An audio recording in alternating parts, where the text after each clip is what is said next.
After cracking the pre-GFC threshold this week, the ASX has further growth firmly in its sights. In a bid to replicate the Nasdaq's rapid rise, the ASX is on a push to woo tech companies from around the globe to list here. But some analysts warn the hype around buzzy tech stocks may be short-lived. Rachel Pupazzoni reports.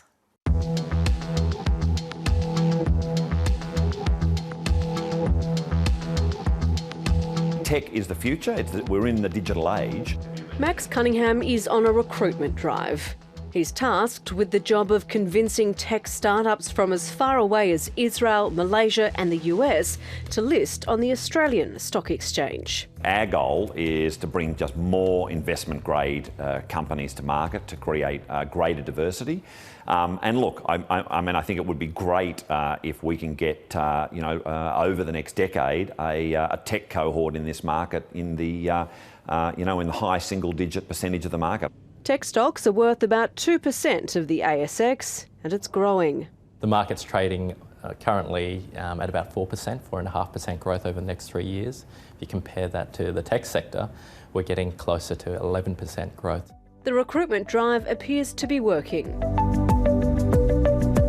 US payment platform Sezzle will launch its IPO on the ASX next week. Australia has become a mecca for this type of product, and the Australian investor has seen it take hold. They understand how powerful it can be, and they already can see what's happening internationally with it. Much like Australian success story Afterpay, Sezzle allows consumers to buy an item and pay for it in instalments.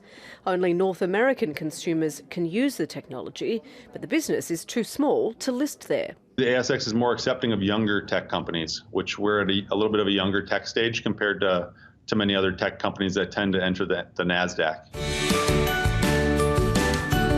Israeli tech company Apps Village is also courting Australian investors. We saw that the Australian investors really know to appreciate Israeli technologies and talents. There were several of very successful Israeli technologies that have listed on the ASX. For a monthly subscription, Apps Village helps small and medium businesses build a mobile phone app. While resources and financial stocks will continue to have the lion's share of that cash, tech is the fastest growing sector on the ASX. We see it's about 250 stocks. That's doubled in the last 4 years. This week, WiseTech, one of the top 5 ASX tech companies known as the WAX stocks, was the first to cross over the $10 billion market cap threshold. But growth like that is rare, and many newly listed tech companies are yet to even make a profit. Of the 250 stocks that we look at in this sector, there's only about 60 or 70 of them that have revenues greater than 10 mil. And as companies like Sezzle and Apps Village prepare to ring this bell and launch on the ASX, some analysts are warning the only way isn't always up. Between October and December last year, which was only 6 to 9 months ago, during that 3-month period, some of these stocks fell by 40, 50, 60%. So it can happen very, very quickly. Roger Montgomery says the conditions which have created growth in tech stock values, a low interest rate environment and limited options to invest, are unlikely to continue forever. It will come back to roost, and it will come back to hurt people who don't know what they're doing. This isn't the first growth phase for tech on the ASX. In the late 90s, with the dot-com boom, came the bust of 1999. If there's a bubble coming, I think it's like 1995, not 1999.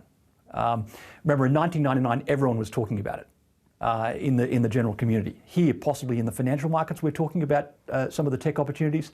That talk hasn't got out to the general market of mum and dad investors. We're not quite in bubble territory. It's elevated, and risks are certainly elevated. And we've seen the price reactions when companies tend to disappoint. They come off quite quickly. Despite the heightened risk, emerging tech companies like Apps Village believe there's no better time to launch on the ASX. So if there's a bubble, it's okay, but we are less focused on it. We're focused on building a very big company, a $1 billion company, hopefully.